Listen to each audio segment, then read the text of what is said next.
Hello everyone, welcome back to Kanen Coffee. Here we have a Breville Oracle Espresso machine. Now for this machine, it was stripping out the breaker when the steamer was being used, and there were some of the gaskets that were leaking from the boiler. So what we basically did was just replace all of the gaskets from the boiler itself, making sure there's not any other leaks, and we were just running this machine for a while just with the steamer on to make sure there's nothing else wrong with the machine, stripping out the breaker or anything else leaking.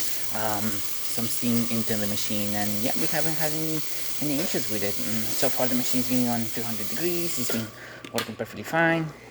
The shower screen looks great.